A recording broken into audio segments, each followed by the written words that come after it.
La chaîne turpidement propagandiste qu'est iTélé, appartenant à l'ordurier groupe Canal+, et donc détenue par le scélérat Vivendi, encensait et exaltait lors de l'une de ses éditions matinales du 15 janvier 2016 le siphonné pseudo-pneumologue qui va par le nom de Bertrand Dotzenberg, chantre de la consommation de cannabis pur et notamment défenseur de la cigarette électronique, qu'il a même été jusqu'à défendre au Sénat, tellement ce personnage est zélé dans la déraisonnable défense de ces consommations dont la perniciosité est avérée. Introduit par iTélé comme étant un pont en matière de sensibilisation et de lutte contre le tabagisme, pour essayer de le crédibiliser, c'est pathétique, ce pseudo-professeur affirmait fièrement que la consommation de cannabis pur n'était pas si mauvaise, et essayait de lui inventer une innocuité pour couvrir sa toxicité, et en la dépeignant bientôt comme étant aux antipodes sains, non toxiques, d'autres consommations de cannabis, donc dans ce mythe qu'il y aurait une consommation toxique de cannabis et une autre non toxique. Voilà, ça c'est ce qu'affirment systématiquement les personnes pro-consommation de cannabis et pro-dépénalisation de la dite consommation. Quand vous démontrez la toxicité du cannabis, ils prétendent toujours qu'il y a une certaine consommation de ce cannabis, une façon de le consommer qui est finalement vertueuse, et que vous seriez quelqu'un d'ignorant, d'obtus d'esprit si vous ne voudriez pas le concevoir. Voilà, donc là ils usent du sophisme pour essayer pour simuler un argumentaire, pour simuler qu'ils ont des arguments pour étayer cette affirmation absurde qu'est la leur, par laquelle donc ils essaient finalement de couvrir leur cannabisme pour ne pas reconnaître leur tort d'être shooté à cette substance. Et donc ce Dotzenberg est à fond là-dedans, et on voit d'ailleurs que iTélé encense son discours qui est donc élogieux au sujet du cannabis. Donc on voit par là que les médias comme iTélé ne sont pas contre la dépénalisation du cannabis, bien au contraire. Donc on voit par là aussi le caractère mensonger du discours qui est tenu par ces pro-consommation du cannabis qui se disent subversifs, qui prétendent qu'il y a un complot bientôt de la part de Babylone, de ces médias aussi, pour diaboliser les gens qui consomment du cannabis. En vérité, c'est tout le contraire. C'est encore là du discours inversé pour essayer de faire passer des gens qui sont en fait des bénis oui-oui, qui vont dans le sens de ce que veut le pouvoir en place pour des dissidents. C'est toujours la même arnaque. Donc ça, c'est notamment le discours inversé tenu par ces rastas dans le reggae raga qui vont toujours vous dire que Babylone a peur que les gens se mettent à consommer le cannabis, etc. et qu'ils feraient tout pour diaboliser ces gens, pour fâcher la masse avec ça, alors qu'en fait c'est tout le contraire. Et là on le voit de plus en plus effrontément, les médias promeuvent cette consommation du cannabis, donc qui n'a rien finalement de subversive. Elle est même encouragée par le pouvoir en place via ces orduriers médias, via l'encensement de personnalités comme ce Dotzenberg qui se font chantres de ces consommations. Et l'objectif de leur propagande est de convaincre un maximum de gens que la consommation de cannabis est préférable, plus vertueuse que la consommation du tabac. Donc ils déguisent en plus cette apologie du cannabis en lutte contre la toxicité, en essayant de l'ériger en manière de lutter contre le tabagisme. Voilà. Alors c'est extrêmement malhonnête de faire ça, puisque c'est là, en fin de compte, se servir de la toxicité du tabac pour mieux promouvoir une autre toxicité. Ce qu'il faut faire, au contraire, c'est s'insurger à la fois contre le tabagisme et contre le cannabisme. Eux prétendent mener une lutte contre la toxicité en dénonçant la toxicité de la consommation de tabac, mais le font de façon perversement intéressée, déraisonnablement, pour mieux promouvoir une consommation tout aussi toxique, sinon même plus. Voilà, donc là c'est grave. En fin de compte, ils inversent ils font passer une consommation encore plus grave que la consommation de tabac pour moins grave qu'elle. Voilà. Alors je n'encourage pas par là, bien évidemment, au tabagisme. Je dis simplement qu'il faut être à la fois contre le cannabis mais contre le tabagisme, qu'il faut être insurgé contre les deux. Exactement comme il faut être à la fois contre le féminisme et contre le machisme, comme il faut être à la fois contre le racisme anti-blanc et contre le racisme anti-noir et arabe, si je puis dire. Vous voyez, il faut, quand on s'attaque à un fléau, il faut s'y attaquer sous toutes ses formes. Quand on s'attaque à la toxicité, il faut s'y attaquer sous toutes ses formes. L'une des ruses de ces propagandistes pro-dépénalisation de la consommation de cannabis, en plus c'est une hypocrisie car elle est déjà officieusement permise, hein, mais encore une fois ils prétendent qu'elle est encore trop interdite, c'est horrible. Ces gens, en fin de compte, leur ruse, elle consiste à créer une dualité, à faire croire que, en fin de compte, il y aurait tabagisme contre cannabisme. Donc si vous êtes contre la consommation de cannabis, ils vont prétendre que vous êtes un tabagiste. Comme si on ne pouvait pas finalement être contre la consommation de cannabis sans être pour la consommation de tabac. Voilà, c'est leur façon d'essayer de faire culpabiliser toute personne qui s'insurge finalement contre la consommation de cannabis. Ils vont vous foutre dans le sac de ceux qui sont pro-tabac et même qui en consomment. Et ils n'en ont rien à foutre, hein. Même si vous leur prouvez que vous êtes anti-tabac et que vous n'avez jamais fumé de tabac, ils vont vous mettre quand même dans ce sac-là, ils vont vous calomnier, tout ça pour rester dans leur délire. C'est un peu comme les gens qui vous traitent de sionistes quand vous vous insurgez contre l'islam, c'est le même phénomène. Ils ont toujours besoin de rester dans un concept où il y a cette dualité et ce faux antagonisme. Hein, vous voyez, avec deux camps, et ils vous mettent forcément dans l'un des deux. Ils ne peuvent pas concevoir que vous soyez à la fois contre les deux. Et ils ne veulent pas concevoir qu'il puisse y avoir une troisième position, hein, la position d'insurger contre les deux camps. C'est comme je l'ai dit, hein, en matière de lutte contre le sexisme. Si vous vous insurgez contre le féminisme, ils vont prétendre que vous êtes machiste. Si vous vous insurgez contre le machisme, ils vont prétendre que vous êtes féministe. Mais jamais ils vont vouloir reconnaître que vous puissiez à la fois être à la fois contre le machisme et le féminisme. Ils ne veulent pas reconnaître cette possibilité. C'est quand même affolant. Bah là c'est pareil. Là c'est exactement la même chose. Donc qu'est-ce qu'ils font? Ils se servent de la toxicité du tabac de façon intéressée, non pas pour vraiment exhorter à se déprendre des consommations toxiques, mais pour mieux couvrir la toxicité de la consommation du cannabis, pour mieux s'en faire chantre. Voilà, donc en déguisant cette apologie de la consommation du cannabis en lutte contre la toxicité en jouant les anti-tabagistes, ils essaient de se donner raison aux yeux d'un maximum de gens, et il y a beaucoup de gens qui se font manipuler. Voilà, et ils ont peur limite de s'insurger contre la consommation de cannabis parce qu'ils savent que sinon ils vont tout de suite être étiquetés de personnes pro-tabac, vous voyez, donc en fin de compte les médias définissent aux gens la défense et même le militantisme, donc plutôt le militantisme pour toujours plus d'acceptation sociale de la consommation du cannabis comme étant le moyen par excellence de lutter contre le tabagisme. Mais ce n'est pas en proposant une consommation tout aussi, sinon plus, toxique que la consommation de tabac qu'on va lutter contre les consommations toxiques. Hein, c'est là inciter les gens à consommer quelque chose d'aussi toxique ou de plus toxique, et ce n'est pas intelligent. Et d'ailleurs, je tenais à préciser au passage que il est fréquent chez ces gens de les voir s'insurger contre des immoralités, et souvent quand ils le font, c'est toujours pour couvrir une autre forme d'immoralité.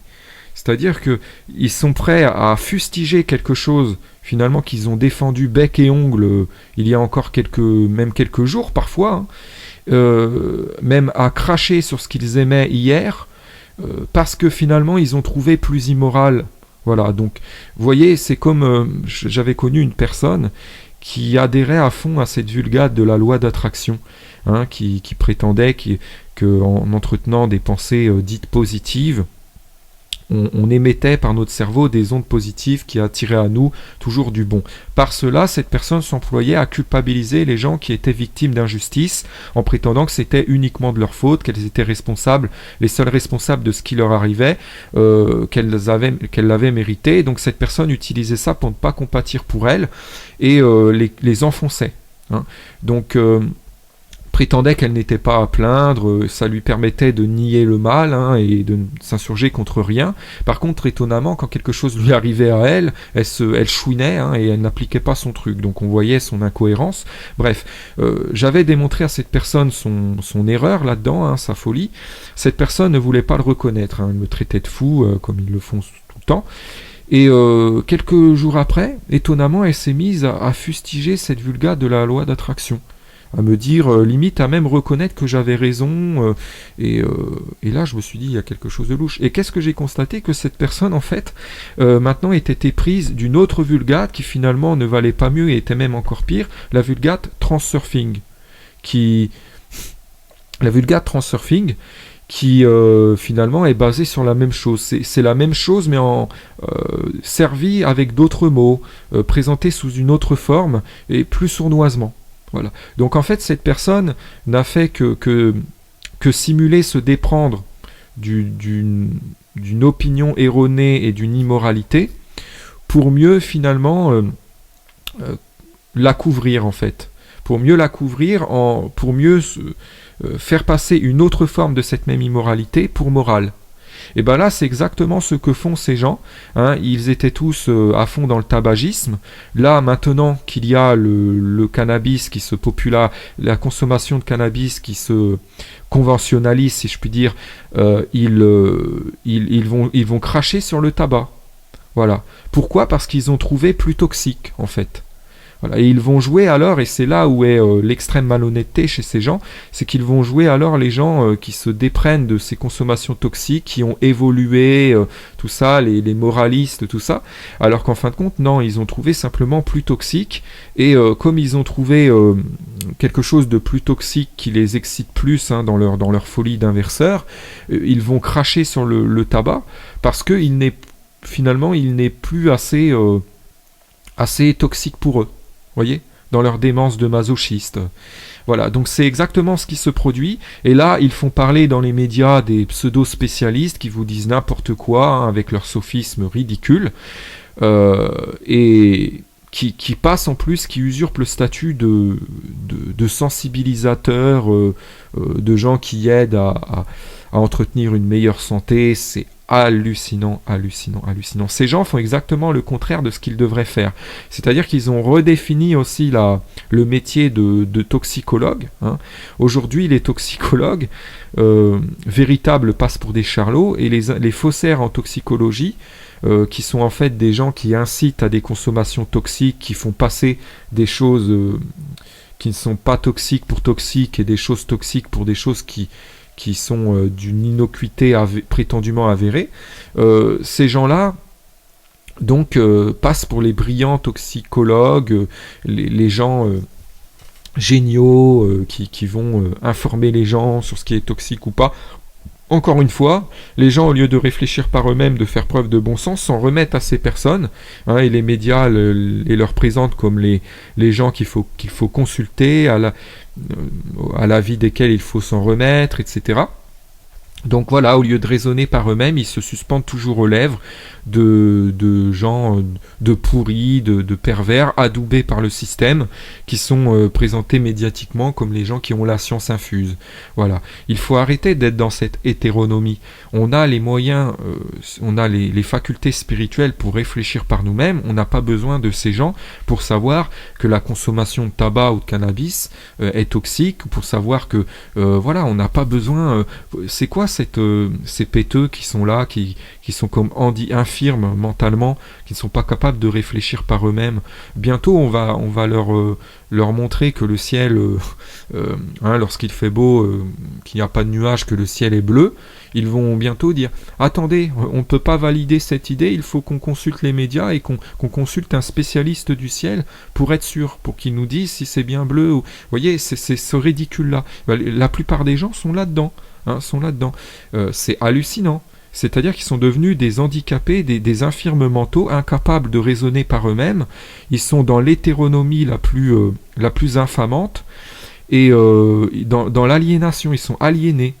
En fin de compte, ce pouvoir en place qui veut les maintenir sous emprise, qui veut avoir le contrôle total sur leur esprit, les maintient dans cette hétéronomie, les a convaincus qu'il était péché, qu'il était immonde de penser par eux-mêmes, que c'était là bientôt un crime contre l'humanité que de penser par soi-même, ou que c'était un crime d'orgueil, que c'était voilà. Et la plupart des gens vivent dans cette espèce de religion de la non-pensée par soi-même, de l'hétéronomie. J'utiliserais même peut-être le néologisme d'hétéronomisme. Et en étant des gens très péteux, très, voyez, des gens qui n'osent pas penser par eux-mêmes parce que ce serait péché, voyez.